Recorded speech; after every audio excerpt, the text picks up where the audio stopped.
All right, guys, I know it's been a couple of months, but if you think back to late October, you'll remember Game 1 of the World Series this year that a lot of people called one of the greatest first games of a World Series of all time. That's where the Rangers had that dramatic two-run home run in the ninth inning and then won the game on another home run in extra innings to defeat the Diamondbacks. I know that you think that's one of the greatest first games of a World Series of all time. I hate to tell you this, but it's not only not one of the greatest, I would argue that it's really not even close. I mean, we can talk, of course, you know about Gibson hitting the home run off of Eckersley in 1988, right? We remember that one. You can talk about Willie Mays making the catch in 1954 and Dusty Rhodes hitting the home run in extra innings to win that game, right? There are some other games that we'll talk about a little bit later that a lot of people have forgotten that were quite clearly among the greatest of all time. But really, if we really are going to talk about which one was the greatest, I've got another candidate for you, and I bet you've never heard of this game. So we're going to take you all the way back to 1907, right? 1907 World Series. Those of you who are like me, baseball geeks, know that the Cubs swept it, but you forgot about Game 1. Game 1 ended in 12 innings due to darkness, 3-3, and this game had everything, man. I mean, this game was just nuts, right? You want to know what baseball was like in that era, somebody needs to sit down and really analyze what the what the real-life managers were doing. I mean, you can see just by looking through this what was going on, right? You get a guy on first base, so I don't know, you get Johnny Kling on first base for the Cubs, and what happens? Johnny Evers tries to bunt him on, right? You get another guy on first. You get, Jimmy Sheckert is on first for the Cubs here in the bottom of the first. Frank Chance, well, you're not going to bunt with him, and he strikes out, and so with Steinfeld up there, Sheckert steals second, advances to third. That's the sort of game that it was back then, right? It's not so much of a big power game that you see today. Lots of bunts and lots of crazy stuff happening. So the Cubs went ahead, first off, on a walk by Frank Chance, and then a bunt, sending him to second, and a single by Johnny Kling, who was out trying to advance to second base. It was 1-0 going up to the top of the eighth inning. And that's where stuff becomes interesting. So the Tigers made an out. Then Davy Jones hit a single. We know these players, right? I've played with them a lot in 1908. If you're not watching the 1908 games, you probably should start. Jones singles and then steals second. Schaefer reaches on a ground ball error by the shortstop, who's Joe Tinker. So there's runners on at first and third. Then Schaefer steals second. And then the fun starts. So there's a single to right. The score is 1. Schaefer scores as well on an error by the right fielder, and Crawford goes to third base because the throw to home was wild. Cobb comes up, and this is one of the strangest plays. I'm trying to figure out what happened here. He hits a ground ball to the pitcher. Crawford stays at third, and there's a poor throw to the catcher. I don't understand what's happened here. So we got to do some more research into this and figure out what's going on, right? Cobb ends up on a second base on a fielder's choice, and what must have been a really bizarre play. Then Claude Rossman hits a sacrifice fly, and another run is scored, and it's 3-1 Tigers. Now, you think that's crazy, right? You haven't seen anything yet, man. And I mean, I'm showing this here on the screen, right? This bottom of the ninth inning is totally nuts. It's got to be one of the most legendary bottom of the ninth inning in the history of the World Series in any game, in any postseason game, right? So Frank Chance singles, Steinfeld's hit by a pitch. Johnny Kling tries to bunt, and he pops out. There's one away. Remember, this game's in Chicago. The fans are going nuts. Evers reaches on an error by the third baseman, and that loads him up. And then Schultz comes up, and he grounds out to first base, and so they take care of this. The first baseman flips it over to Bill Donovan, the pitcher, who makes the put out at first instead of throwing for home. I don't understand this. You have a force out at the plate, but instead of throwing home, they decide to go for the out at first and make this a 3-2 ball game, which is crazy. And then what happens? Now there's two away. What happens is Del Howard is up there, and he strikes out. But the catcher drops the third strike, and the tying run scores. And so now you have runners on first and third, later second and third, and then Johnny Evers tries to win the game and is caught stealing home. I mean, this is just insane. So let's back up here. Back up on this one, right? You talk about Mickey Owen in the 1941 World Series game, what is that, game 4, right, with the drop third strike. Well, what about this play? What about the catcher? Who's the catcher here for the Tigers? It's Bosch Schmidt, right? So Schmidt, the catcher, blows it completely. The Tigers have this game won. He drops the third strike, allows the tying run to score. This is right after they decide not to throw home to stop the run before that from scoring. And then Schmidt makes the great play by catching Evers trying to steal home. What are you doing trying to steal home? This game is nuts. I'm telling you, this is the greatest game in World Series history. This has got to be at least one of them. I don't know of any other game that has the drop third strike that allows a run to score, right, on the play. This isn't, Mickey Owens drops and the guy reaches first and it's too bad and then another guy's up. No, this allows the tying run to score. And then afterwards, Johnny Evers tries to steal home and is caught trying to steal. When was the last time you saw anybody even try to steal home in a World Series game? I mean, this is just insane, right? The Cubs then wind up with runners on base, 2 runners on base in the bottom of the 10th and can't score. Tigers go down quietly in the 10th and 11th. The Cubs have the bases loaded with 1 out in the bottom of the 11th, but Heine Zimmerman strikes out, and then Ed Ruhlbach, the pitcher, hitting for himself, a relief pitcher no less, grounds into a force out. Then both teams are quiet in the 12th, and they call it due to darkness. Now, that's a lot of fun, right? Just looking at this. You haven't seen anything yet, all right? We're going to go take a look. I'm going to go look first at the Chicago papers, and then we're going to look at the New York papers. I've got a link down below in the chat. If you want to read this slower at your own leisure, I have blog posts with all of these articles. I know you could probably go on and read it yourself if you want. You want to look at the blog post, though, man. There's a lot of really, really cool stuff going on. So we'll go ahead. We'll widen this out just a little bit more. There you go. Don't want to cover up my beautiful face. And we zoom out. Now, I'm sorry, this is 1908. My apologies. We're looking for 1907, October 9th, 1907. See, I know where I am. Here we go. Yeah, this is it. The captain, that ain't a bomb explosion. The Cubs have just tied the score in the 9th, right? Yeah, that's what was going on. That's the sort of noise that was going on at this park, man. I mean, like, I don't even know how to describe this game to you, right? This game, looking through hundreds of box scores, this game is one of the craziest games I've ever seen, and I can only imagine what it was like. So they had 24,377 fans there. The game started at, I think it was actually at 2:30. They had to change the schedule because this was a tie. So all sorts of crazy stuff going on here. We'll just take a quick look here at the Tribune. There was a lot more coverage back then of World Series games than today. We're not going to go through the play-by-play of those important innings because there are a couple of problems, I think, in this one. So we'll go through the Detroit account, I think, is a little bit more full. And here's a picture of what this looked like. Now, it doesn't show up that well.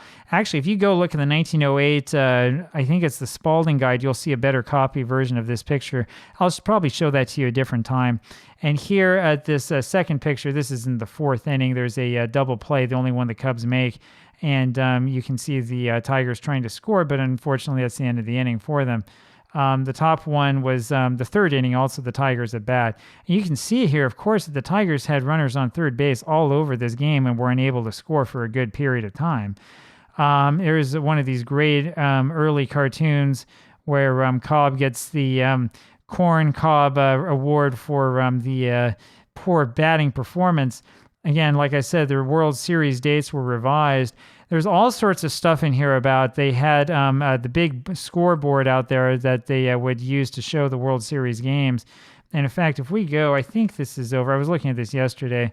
It may not be page 8. Let's look forward a little bit more here. Let's see, page 12, 13. No, they don't have any more coverage. Gotcha.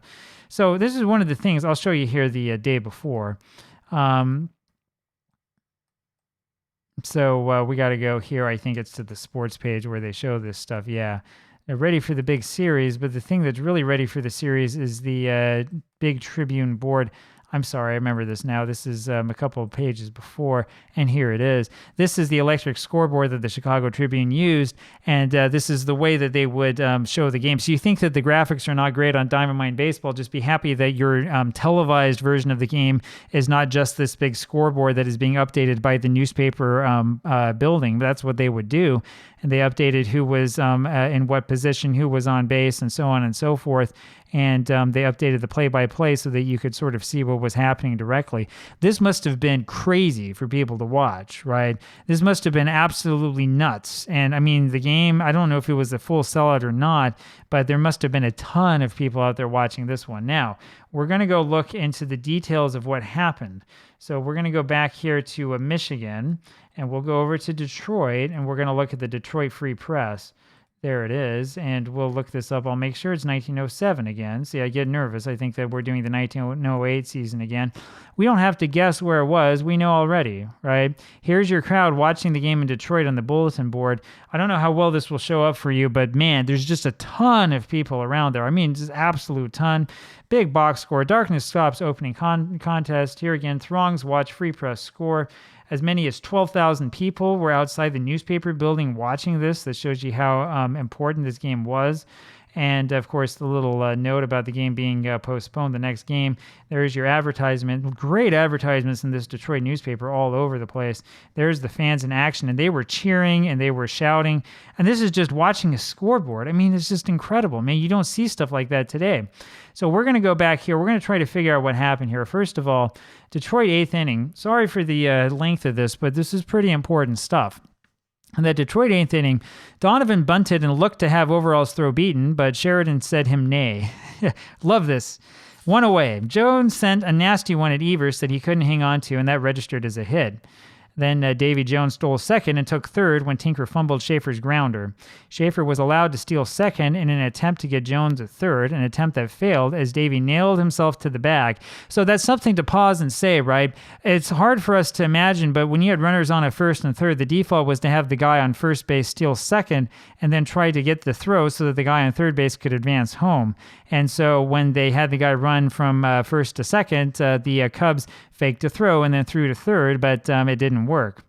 Crawford aroused nearly 25,000 people to the wildest enthusiasm when he landed on one of Overall's benders and sent it into right, registering Jones and Schaefer. That's that base hit, scoring two. Sam continued on to second to draw a throw, but Scholl tried for one of the men at the plate and sent the ball into the crowd back of third base, Sam taking third. Crowd back of third base, yeah, so you have to understand that this game was such a sellout that they had fans down on field level watching this World Series game, and this will factor in again. Cobb hit to Overall, who threw home to get Crawford. Sam dodged between Kling, Overall, and Steinfeld for a half minute on the line, and finally landed back safely on third, Cobb in the meantime taking possession of second. So wait, let's go back to retro sheet, right? You can see that this description here, Crawford stays at third base, Cobb advances to second base. He advances on air. He stays at second base on an error by the catcher, right? Exactly what happened there, I'm not 100% sure, but when you read this account, you understand what happened better. So they were trying to, for a rundown, they had him strung up, and he finally lands safely back on third base after a poor throw by the catcher. Cobb ends up on second base, and then Rossman hits a long fly to center. On Rossman's long fly to center, Sam rung up the Tigers' third run, Cobb going to third on the throw-in. Coughlin then made the third out in an air beating, but there was great joy among the Tigers rooters and cheers enough for everybody as Jennings' men took the field, right? So the other thing you have to understand here is that the Tigers had a big contingent that went out from Detroit to Chicago before this game, and the crowd was really divided about 50-50. But we'll see what happens here again. Chicago, 9th inning. The crowd cheered like maniacs when Chance came up to the plate. In response, the captain singled to right, and the Windy Cityites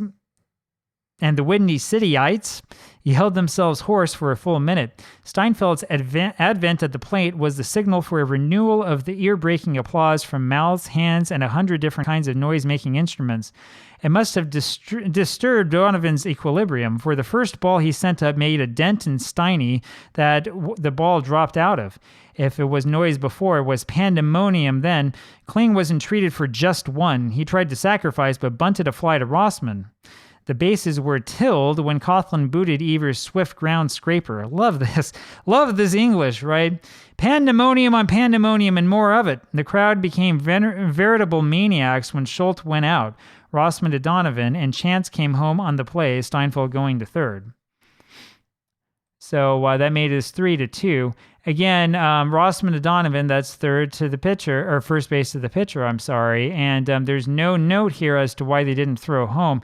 I haven't read through this whole thing because there's a lot of stuff. You can look this up yourself here on the blog and tell me where I'm wrong. One more to tie, only one, yelled the Chicago Dervishes. It was Tinker's turn at bat, but as he had been deserved for Wild Bill, Howard was sent up to the plate for the little shortstop, so they took Tinker out. Donovan got 2 over the plate on him before he was aware of what had happened. The next ball Bill served was bad, but Howard struck at it. Schmidt failed to hold the leather, and it went into the crowd in front of the grandstand, and Steinfeld walked in with the tying run and Evers going to third. Told you that crowd would come back to haunt you. It was fully 5 minutes before the game could proceed, so great was the demonstration of the local fans. Of course, they just tied the game, and there's a runner on a third base with 2 out after that dropped third strike.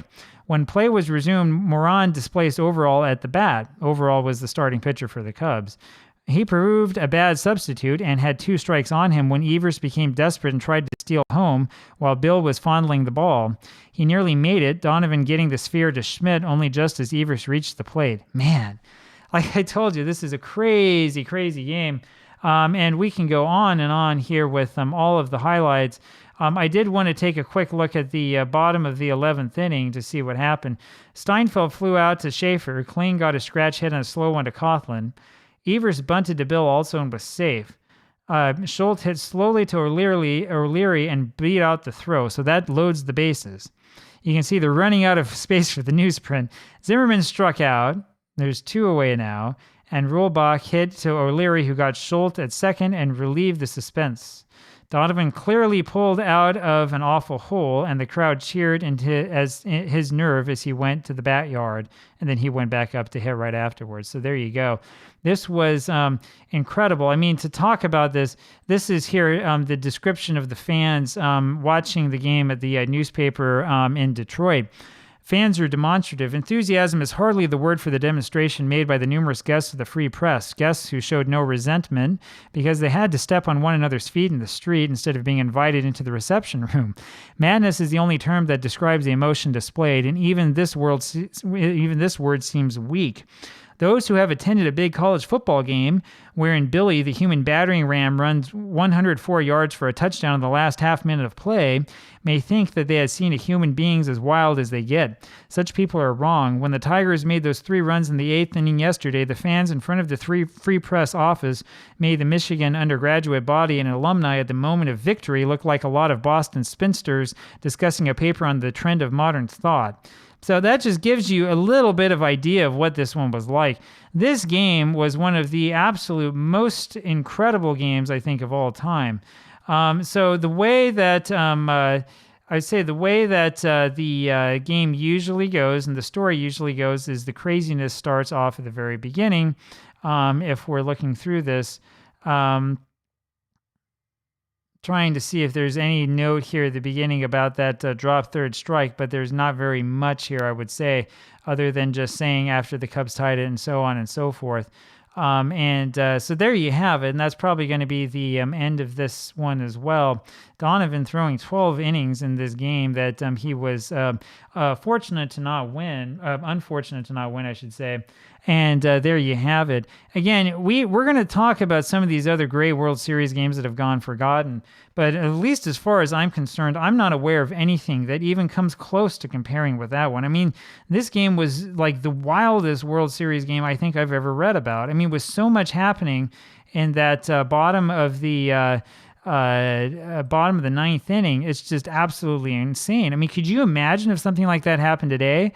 Right. So, I mean, I know you're going to all think that I'm, just sort of like an old guy and that, I'm old fashioned and stuff.